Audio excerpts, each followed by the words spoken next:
Hi. Um, so I've been talking to a few people recently about slipping and relapsing. So I thought I'd shoot a video on it today. Um, so what happens? What makes us fall off the wagon? Well, it's usually one of two things. Okay, one is we've eaten a food that's triggered a craving that's insatiable, and we can't. Um, the craving is too strong to sit with. And now that can happen over a period of time, so that um, we might have something that'll trigger us. Say, for example, a bar of chocolate or a biscuit or a piece of cake, and we think, God, I was okay with it today. And then we try it again tomorrow, and then we're fine. Maybe we can have one. But then by the third day and the fourth day, the noise in our head around that food is getting louder and louder. And then eventually we find ourselves just going bananas around food. So that can be one thing that I found that can trigger cravings. And the other thing is our thinking. So starting to think, oh, I'm not that bad. It'll be different this time. Maybe I can get away with having one or two, and maybe you can, um, or maybe you can't. I certainly um, tried many times to get away with having just one or two or a few, and I found that I just couldn't.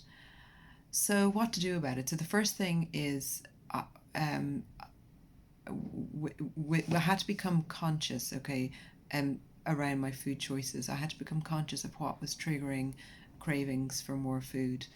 And and it wasn't just food specific foods, it was behaviors as well. So I not only needed to avoid certain foods that are high in sugar and highly processed that trigger cravings in me, but also certain eating behaviors like picking when I'm cooking, licking the spoon when I'm cooking.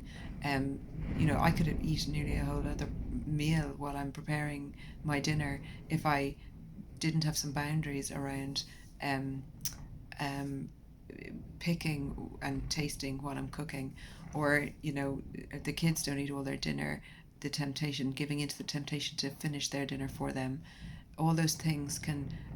Um, that's like an eating behavior that can trigger. Um, uh, it, it blurs the boundaries and it makes it harder to know where our boundaries are. So some people can manage it. They can pick a little bit, and it doesn't push them over the edge into binging. Whereas other people, like me, if I do that, I find that I can't. It what does it do? It creates noise in my head. It triggers a craving. Um, it I'm not sure where my boundaries are, and I have this feeling of trying to control my food again, and um, this sort of never-ending want to eat more and more and more. And I find that with very black and white boundaries, that feeling of never-ending want goes away. It's like, okay, this is how much I'm eating. When I've done with my meal, that's it. It's very clear when to start and when to stop. So if you feel that you can't stay on your plan, maybe you need to get those boundaries tighter. Maybe you need to get clearer with the foods that you do and don't eat. Maybe you need to watch more carefully for sugary foods, or maybe there's other foods in your plan that are triggering you that you're not aware of. And and then the third thing is to watch for that thinking. The insanity of you know failing at something 1,000 times and thinking on the 1,001st time that this time it'll be different. For example, thinking, well, if I open a pack of biscuits and I just have two, I won't want to eat the rest of the packet. But every other time before that, you've eaten the entire packet and more, and you've still not been satisfied with that. Like, that's the insanity of our thinking, and we can convince ourselves that this time it'll be different. So that's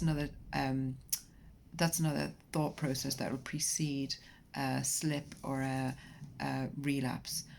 And it really requires um, an honesty with ourselves, a real honesty about the truth, um, about our relationship with food and where it really takes us.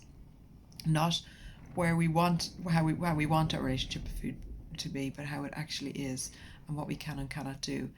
And there's no, I found comparing myself to other people, trying to be like other people, wanting to be normal, um, never really helped. In fact, it was a hindrance.